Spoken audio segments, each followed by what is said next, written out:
Neighborhooding and Active Dynamic. Yes, California restructured public education with master plan as setting a rapidly expanding black community of students grows to a vastly population and is rich while Afro-American Association recruits through the Auckland each is large merging associates emerge at Merritt College, effectively known as Groove Street. The Afro-Americanism has ideal and a supporting ground for attract groups to a definition of identity would engage Berkeley students into dialogue by regularly staging streets day-to-day troublesome. The association held capitalized a militant working area colleges and universities. California educational system was undergoing a complete restructuring. In the early 60s, the Master Plan for Higher Education revolutionized the state-dense network of public institutions. Policymakers developed to the plan in response to a series of long-term pressures that Golden State have faced since World War II. In the subsequent decades, these issues came to head. Recurrent waves of immigration, combining with immense economic growth, necessitated a much more comprehensive education policy. Officials expect the California student population to double in 15 years. In fact, it actually quadrupled. In 1960, 227,000 students enrolled in the state institution of higher education. By 1975, the total reached 1 million. Given this unprecedented demand, a way to be found accommodated in the housing crisis. 60 different resolutions restructured governance, organization, and finance of state's educational system. The master plan also established a method of administration that increased local control over public institutions. No single board ruled over the entire system. Instead, the state erected separate structures of governance for each tier. This new era in higher education institutionalized the tripartite system of education that had developed on an ad hoc basis in California since the Progressive Era, consisting of University of California, California State, and junior college systems. It allowed for official methods of transfer between tiers so that, in theory, all students could gain access to University of California.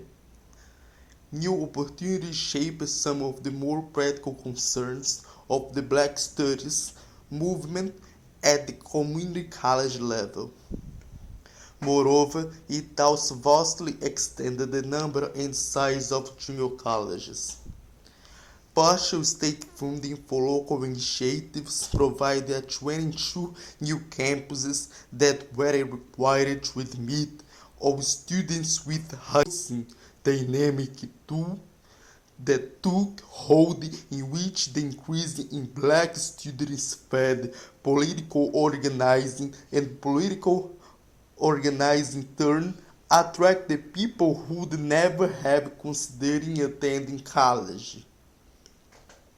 The resulting synergy between the expansion of higher education and the politicization of African American youth is a crucial and understudied aspect of post-war black radicalism.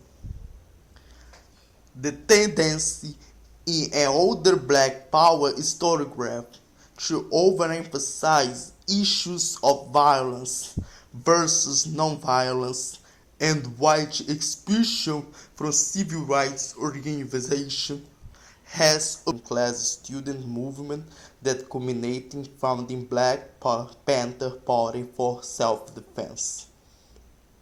The aggregation grouped by this identity grounding activity would lead these groups to political tendencies. One of these groups, AAA, was an inchoate black militant body across the country, being groomed by middle-class levels of integration and influence surrounded by Grove Street Move. The student body came from poor migrant family that was wise victim of violent economy. The intellectual union of these local groups set the environment for Black Power movement. As the first real generation of black college students entered Bay Area, obscured the internal changes inside northern and western black communities produced by immigration, rapid urbanization, and newfound educational access. In California, black college students appeared consistently at the forefront of radicalism. In Crisis of Democracy, Samuel Huntington argued that democratic surge of the 60s expressed most profoundly in heightened level of self-consciousness among blacks, Chicanos, and other marginal groups, stemming from the transitory process of change rather than the lasting results of change. The school that came to be known as Merit College went through many different transformations. Its origins were elite. In 1923, the Oakland School Board commissioned Charles Dickey to build a secondary school. University High Schools was to serve the sons and daughters of academic faculty and expose them to the most modern pedagogy that Berkeley of the 20s could offer. Expensive courtyards, wide hallways, and arched windows were meant to draw students toward higher thoughts. University High's design and curriculum represent the triumph of progressive ideals. At the head of the auditorium and the hand-cover sign proclaimed the progress of all thought, all, under the leadership of wisest and best, amidst the disruption of war, University High School closed its doors in 1946. The Merit Business School moved into the building soon after to provide veterans and working class people with practical education. Several miles away in downtown Oakland sat its sister school, the Laney Trade and Technical Institute, as the class and age composition of the student body shifted.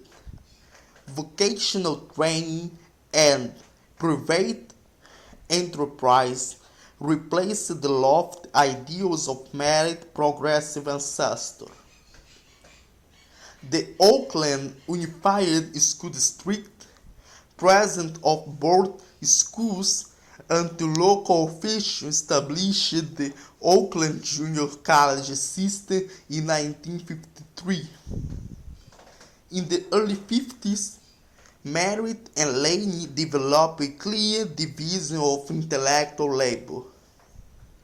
Merritt specialized in the liberal arts and came to be known as the Queen of the Humanities, while Laney continued to be a vocational school with extensive apprenticeship programs. The types with high school diplomas. This new capacity expanded to working class college enrollment and provided the institutional base for merit influx of black students. This state policy of education created an opportunity for local students and their thinking activity. These 22 campuses became local campuses of parties for students and local urban thought. As large number of black Southern immigrants poured into California during and after World War II, they immediately recognized the low-cost, accessible higher education as one of the state's most important resources. Starting in the late 50s, community institutions like Oakland City College witnessed a steady increase in the population of African American students that quickly outstripped the number in comparative elite University of California system. While architects of the master plan gave little thought to how the attempts at social engineering would affect African American migrant communities, the expansion of California's system of higher education had far-reaching effects on local black youth.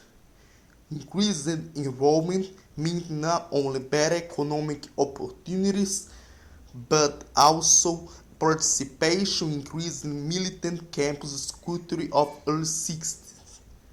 Study groups, black student unions, and protests for a black studies curriculum became important means of consciousness raising.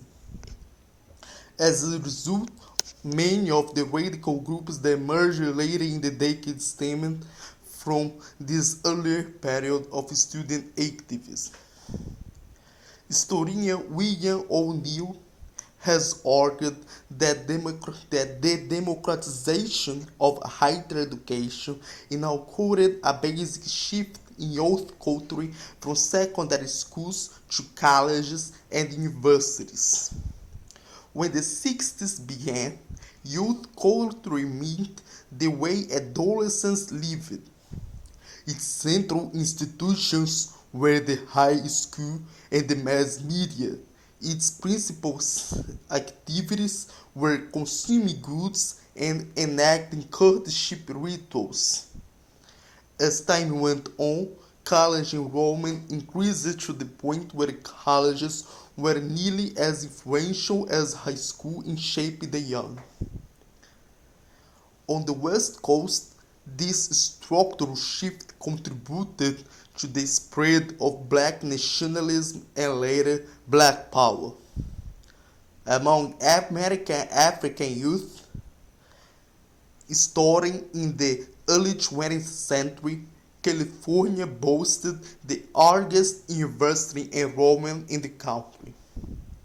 While black youth lacked the equal access to many of the Golden State's abundant resources, they clearly benefited from California's unprecedented investment in public higher education. By 1969, the San Francisco Bay Area had the highest rate of college completion for people of color nationally.